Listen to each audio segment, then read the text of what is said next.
see a deal be made. I think a deal will be made. Gerald Steinberg is professor at Bar Ilan University. He's president of the NGO Monitor, which tracks human rights and the Arab-Israeli conflict in Israel. And Professor, thank you very much for joining our program today. Warren, it's good to be back. What do you say to what we are seeing so far? Do you think that the President of the United States, the Prime Minister of Israel today, embraced something like we just heard described by Youssef Munayr, a perpetual occupation of Palestinian land? I watched the press conference carefully, listened to a lot of the Israeli commentary, the American commentary, Palestinian commentary. There are a lot of other issues out there that are important. First of all, what we heard was a lot of talk about the danger from Iran. That's something that has been neglected. There was a lot of criticism of the agreement, and we know now that Iran is violating the agreement that was reached under President Obama. They're launching missiles. I think one of the key points was when Prime Minister Netanyahu talked about the launch of a missile just a few days ago by Iran that said destroy Israel on it. Now, that's part of the problem. That's part of the regional problem that I think we did see to some degree reflected in the press conference, and that was also kind of lost for the last 8 years under Obama, and that is that this conflict and our lives as Israelis and Palestinians doesn't just end from the Mediterranean to the Jordan River. We have a very, very dangerous and very unstable region. And that has to be taken into account, and we heard some important words about that. We also heard some words about involving the Arab states in any kind of negotiation process. There is an Arab peace initiative. It has a lot of holes in it. It's very problematic. But perhaps there's an opportunity here to create a foundation so that Palestinians will change some of the very hardline rejectionist positions. It's interesting that Youssef Munayr talks about everything that bothers him and Palestinians after 1967, but doesn't talk about the fact that there was terrorism and rejectionism and hatred from 1948 when Israel was created through 1967. And most Israelis, and all the public opinion polls show that, are very concerned that if there is what's called a two-state solution, and I think we have to be careful with the slogans that are out there because most people don't know how to fill that in, and I think Aaron David Miller's had a lot of experience talking and trying to do that. The Obama administration certainly did not make any progress on that. That hatred is something that has to be dealt with. It has to be dealt with by perhaps having countries that have peace treaties with Israel, like Egypt and Jordan, saying to the Palestinians, okay, the radicalism, the violence, the terrorism, the preaching to children that was talked about and that President Trump condemned in the press conference yesterday, that has to stop. That's not something that can be held out as perhaps one day when we have an agreement, we'll talk to Israelis. I think there's a lot of problem with the Palestinian position and organizations of the United States that refuse to have normal discussions to try to discuss compromises with Israel. Okay, but excuse me for interrupting, but you didn't respond to my question about the settlements. These are existential questions, are they not, about who gets to occupy which land, and whatever the grievances of the past may be. Mr. Munayr referred to the perpetual occupation of those lands. Is that what you want to see? Again, the phrasing and the language is something that has not helped to promote peace or compromise. It's the Palestinian narrative, and we all know it, and it doesn't present at all ways of dealing with that. Now, is there a solution, a magical two-state solution?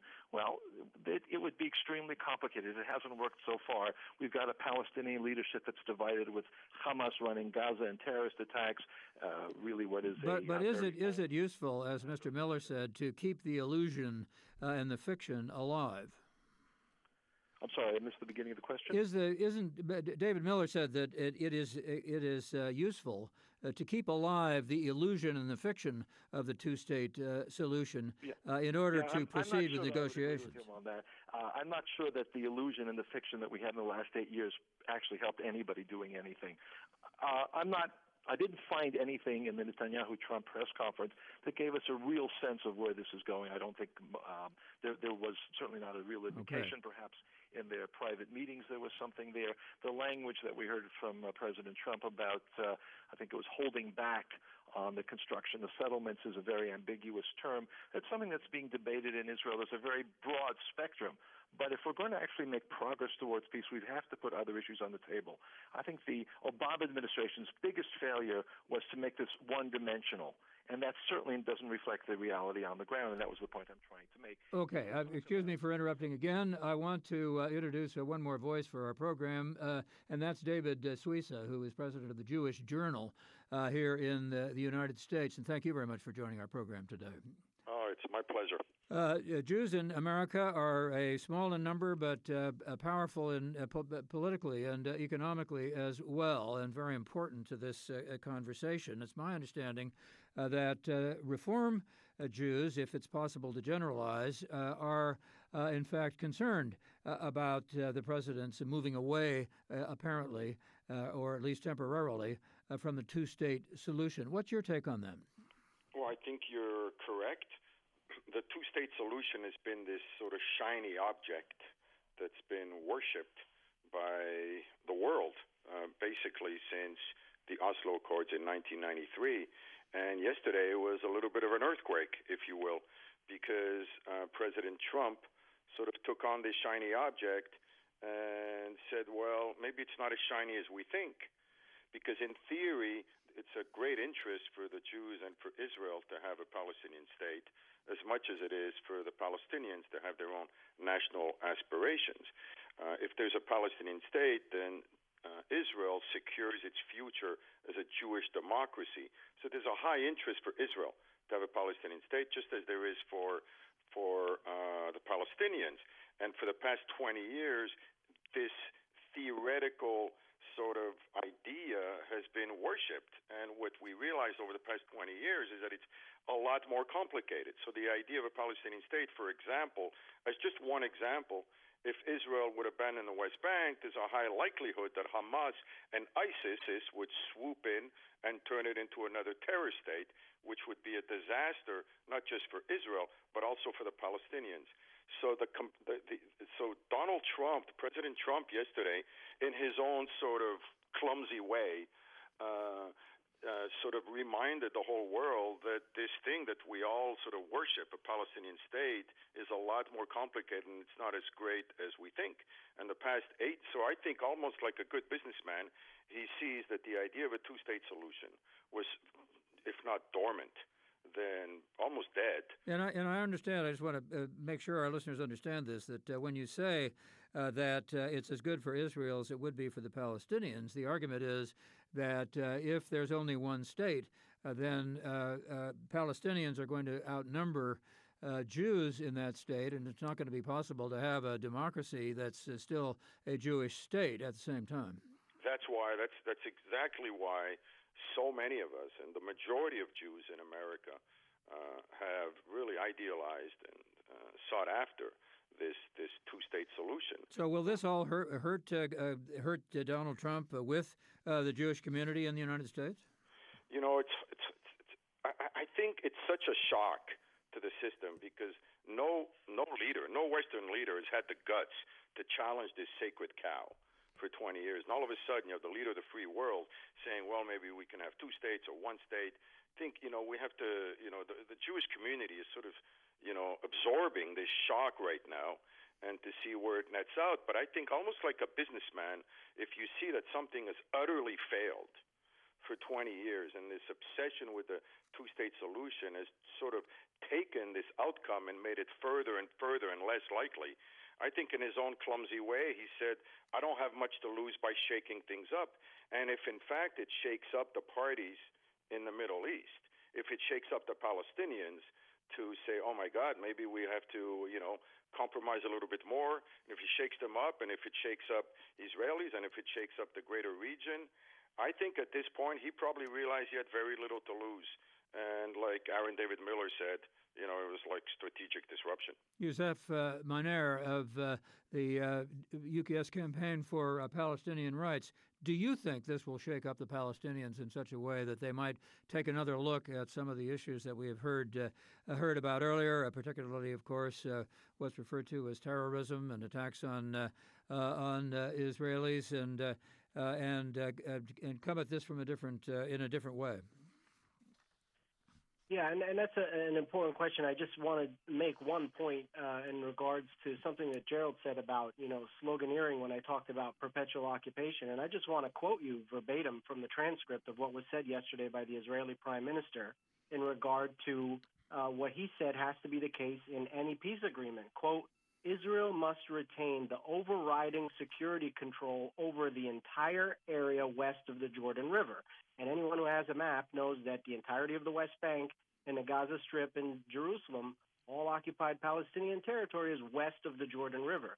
So when we talk about perpetual occupation, we're simply repeating what policy the Israeli prime minister made very clear is his position yesterday. So the question, as I see it today, is no longer one state or two, but rather for how much longer can, in the 21st century, Israel maintain a system of injustice and oppression through military control over a population that has no say in those decisions. Okay, let me just take a moment here to take a break. We're required to do that, and when we do, or after we do, rather, we'll be right back. We'll continue this conversation. This is To the Point from PRI. We're only back with To the Point, talking today about President Trump appearing to dismiss the idea of a two-state solution to what is referred to as the Arab-Israeli problem, or has been referred to as in that way for a very long time. Once again, I want to go back to Aaron David Miller at the Woodrow Wilson Center. Again, he's had much experience negotiating these matters. I should also point out that he is author of a book called The End of Greatness, Why America Can't Have and Doesn't Want Another Great President. I don't know if that's relevant to our conversation today or not, but I just wanted to remind our listeners that you are the author of that book. Have you heard anything on this program or in the last couple of days that is fundamentally different from what we've been hearing from Israelis and Palestinians and American Jews for the time that this argument has been going on? No, and it's through no fault of any of the three panelists, including myself. I mean, maybe there ought to be term limits imposed on people who've been dealing with this problem for many, many years, and I probably would put myself at the top of the list on that. I come back to a certain number of realities. The two-state solution is dead. I don't think it's dead and buried, as an Israeli pundit once told me, but I think it is dead. I also think that it is the least worst option for coming to terms with the Israeli-Palestinian conflict, which is essentially a problem of proximity.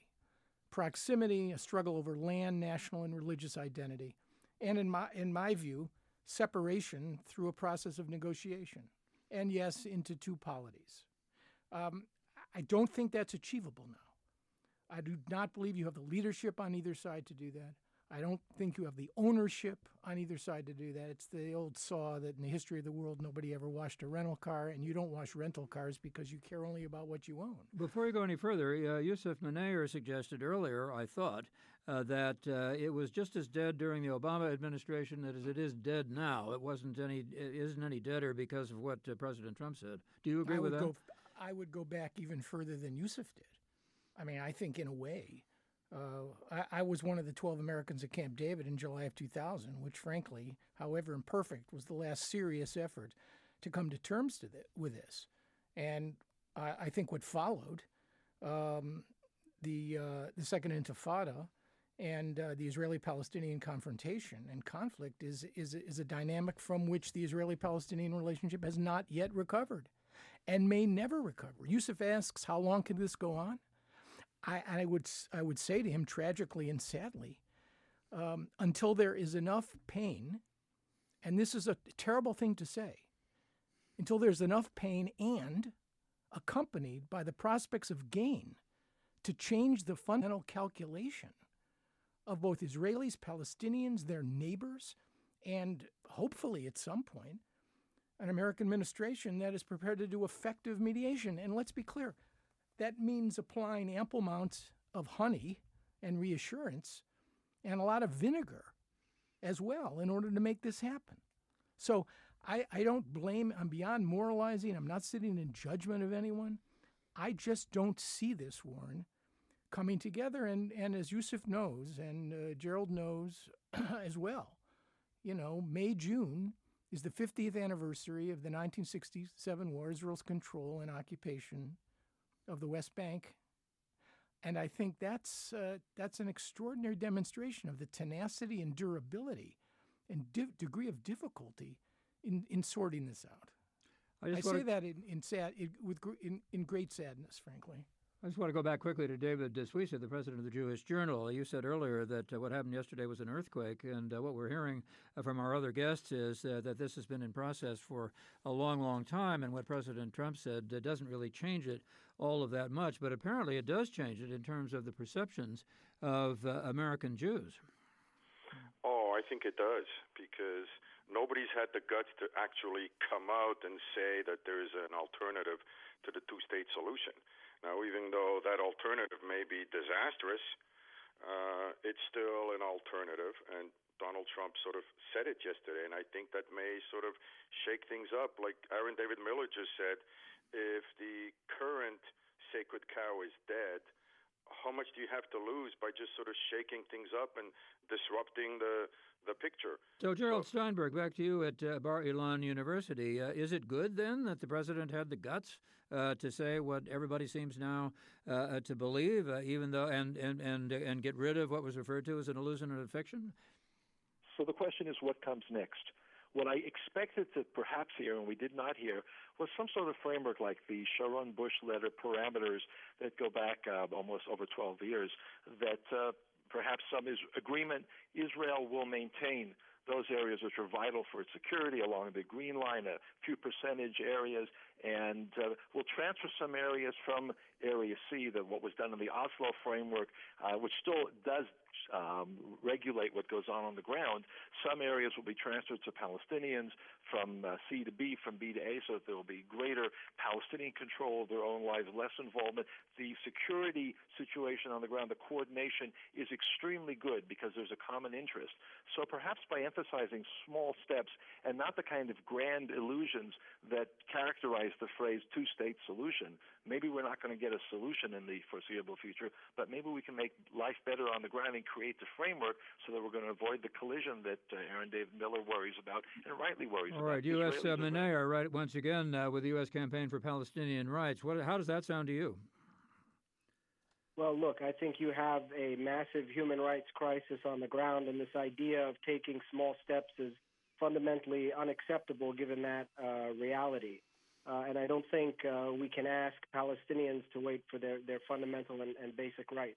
I would just say in regards to Aaron's point about the honey and the vinegar, look, I think that's right, but nobody objectively looking at the reality on the ground, looking at a state of Israel that gets billions of dollars in military aid, continuous support from the United States in international forums, frankly is the strongest power and is an unrivaled power in terms of their strength in the region now compared to any point in modern history. You can't give them much more honey. All right, we're out of time with that point. We're going to have to leave it at that. Yusef Menayer with the Campaign for Palestinian Rights in the U.S., Aaron David Miller at the Woodrow Wilson Center, Gerald Steinberg at Bar-Ilan University, and David Suissa, president of the Jewish Journal. Many thanks to you all. I'm Warren Alney. Join us again for To The Point, produced live and podcast as a co-production of KCRW Santa Monica and Public Radio International.